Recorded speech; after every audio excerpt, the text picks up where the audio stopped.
Kay from Rad Reads, and I want to let you in on a little secret.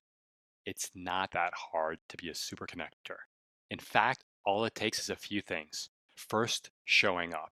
Next, being curious. And third, having a system in place. And I'm about to take you down the road on how to build one of those systems in Notion. Hope you enjoy.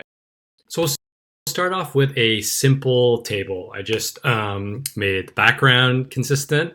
And what I'll do is I will add let's use an emoji for a phone. And here this will be master people table. Now, don't worry about the ugly file name because we're going to be referencing to this.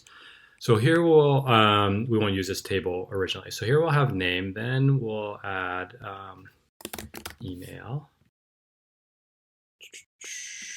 Then we will add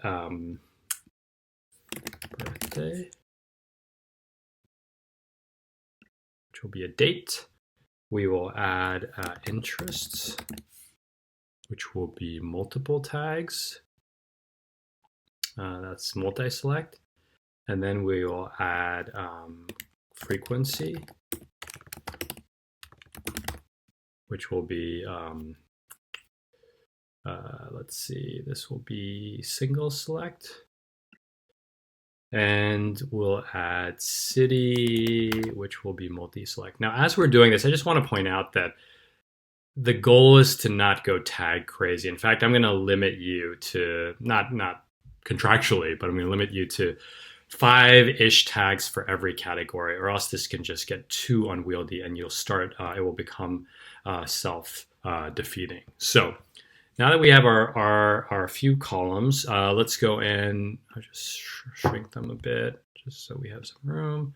So interests, like here I would pick like some really top level interests that your network's interested in. So for me, that might be leadership, solopreneurship,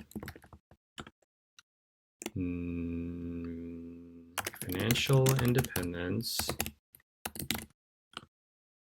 coaching, and what will be the last one? Let's say surfing. Why not? All right. So that defines our categories. I like to do not word rapid, so everything stays in one line. So contact frequency, here we'll do 3 frequencies. We'll do monthly, quarterly, semi-annual. So each contact frequency will be one of these. And then for city, now note I did city as a selector, not as text, so that we can filter by it.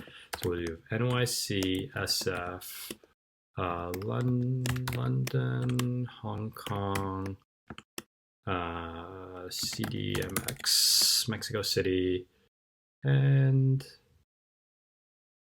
LA. Okay. So here are cities, and then we'll delete that. And so that should cover a few of our base cases. Now we'll move to a lightweight approach to just tracking the history of communications. And again, please remember that the goal here is not to know every single detail. I really want you to focus on what I call the big dominoes, the 1 or 2 details that really move the needle. And you'll hear me talk about that over and over again. So what we're going to do now is create a template that will add a new contact. So I click this little button and it's new template. And it basically pulls up, these are the records if I add someone new. And so, all the fields will be blank, but if I wanted to say, like default a new contact to a quarterly review, and then what I'm going to put here, I want to put in a template for each conversation. So what I'll do is I'll hit this plus sign, I'll tap the template button, and what that will do is it'll give me a template. Within this button, it will be add a new log, add a new log. And so what this will say is we'll do date. Let's do like this. XX, YYY, log. So that will open us up a toggle. And within the toggle, let's just do two things. 3 key takeaways. Put an emoji there to tackle those like big dominoes. So that'll be type here.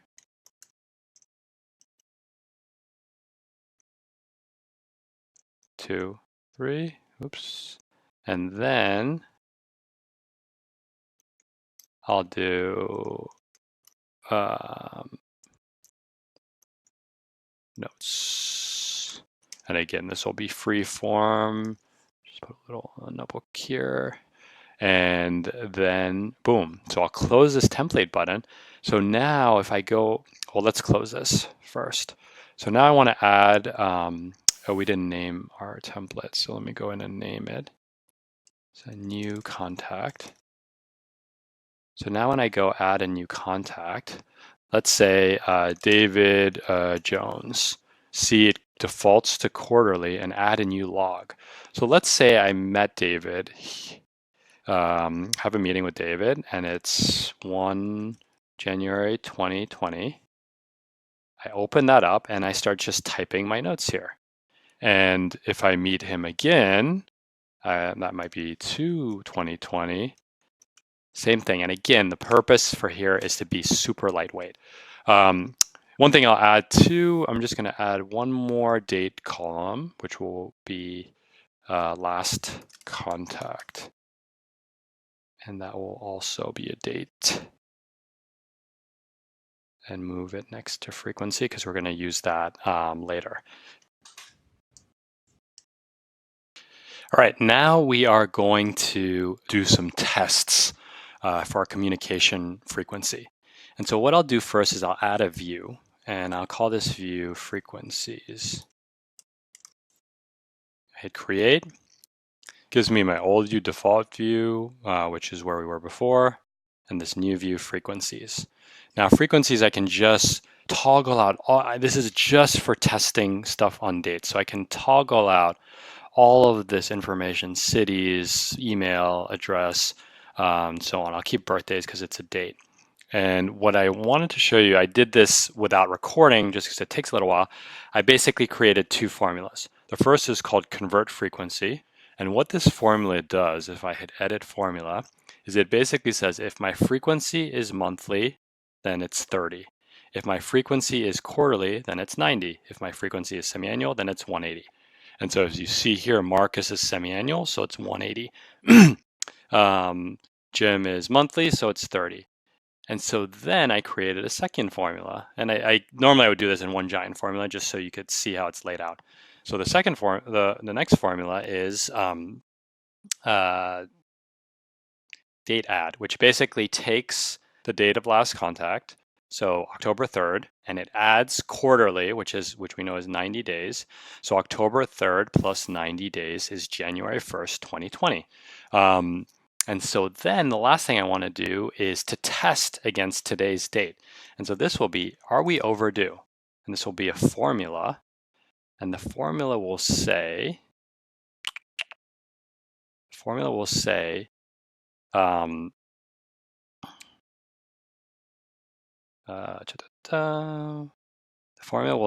if the date, this added date column, so that's this column right here, oops, the formula will say if date add is past today, which is now, so today is the 20-something, and so yes, it is past, so it should mark overdue. Let's see if I get my signs correct. Oh, I got my signs incorrectly. If the date add is less than today,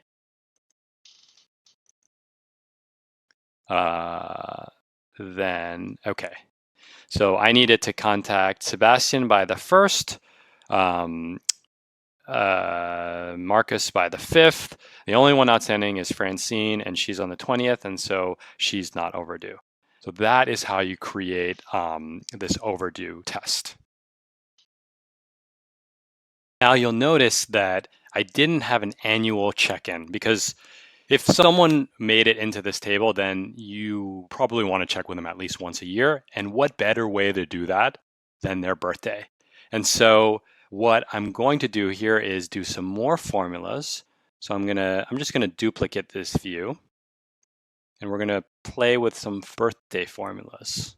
Go shorty, it's your birthday. Birthdays.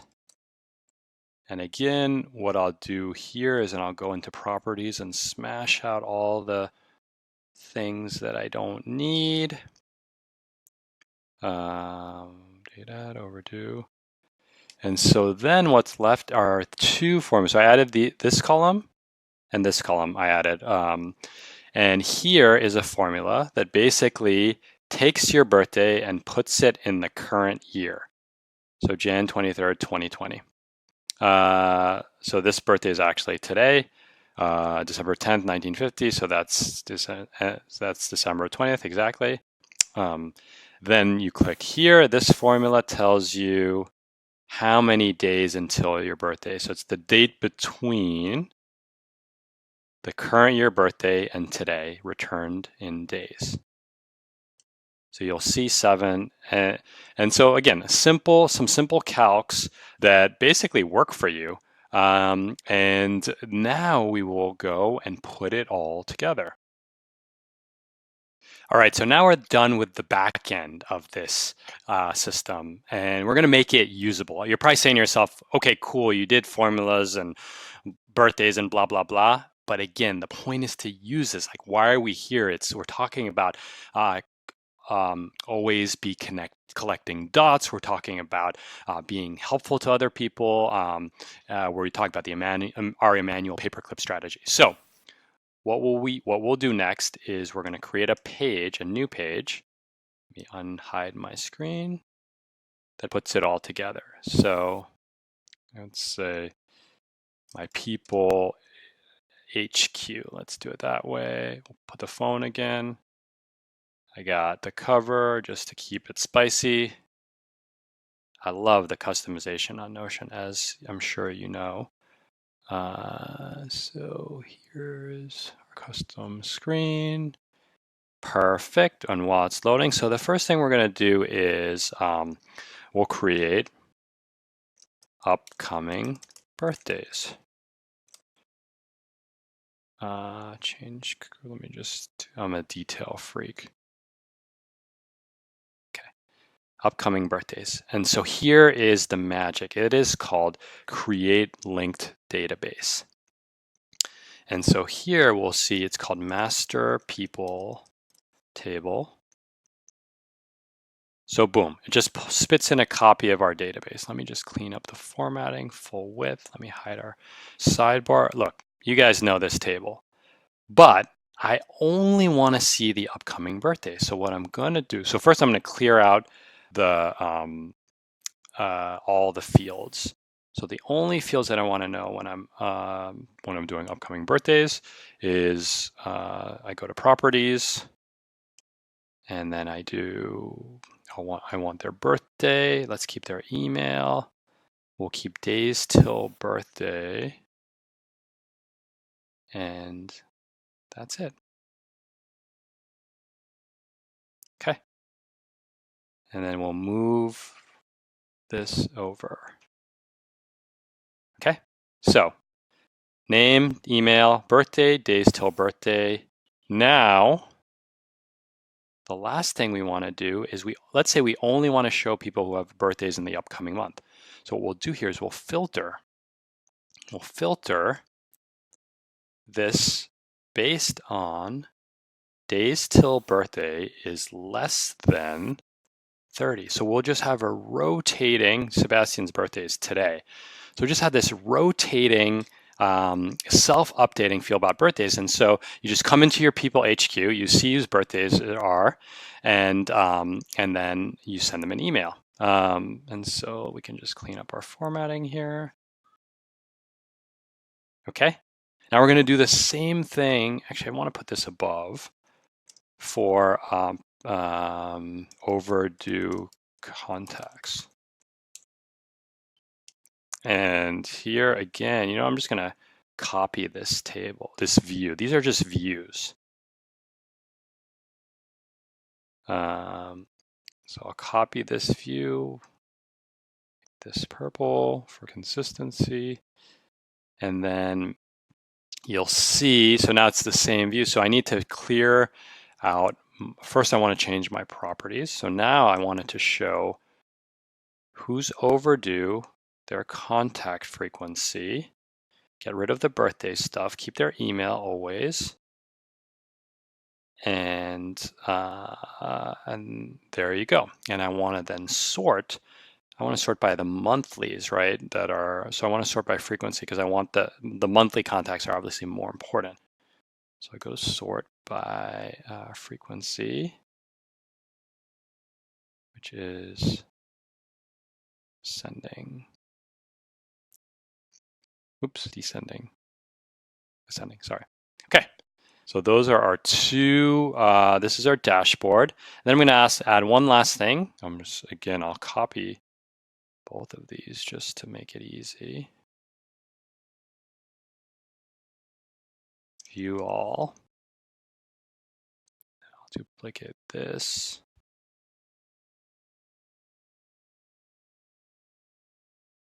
And here I will, again, change my columns. I don't want the birthday. This I'm going to be more focused on the frequency, their interest, and if they're overdue. Get rid of these till birthday.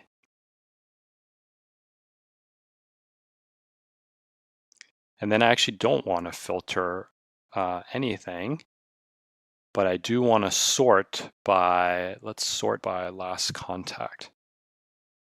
Sort by last contact. Oh, I didn't have that field in, so I'll add it in through properties and I'll go last contact. There you go. So you could see the oldest contact is Marcus. He's not overdue because he's semi-annual. And by the way, here are their interests. I can also just drop in here and do different searches and sorts by the interest. So if these are all self-updating, let me just clean this up and add one more property, last contact date. The only manual thing is this last contact date, which I actually have a trick for this, but it's beyond the scope of this video, but we do teach it in the class. So this last contact date, so let's say we call Jim today. We drop in Jim on the 23rd. Oh, we need to filter by, I didn't change my filter, look at that. Filter is overdue is not a check mark. Oops, filter is overdue is checked. So these are the contacts that are overdue. And if I go in here and I put in today's date, that should pop them out. There we go. That popped them out. All right. I hope you found this useful. And there's a lot more where this came from over at notion.courses. Thank you.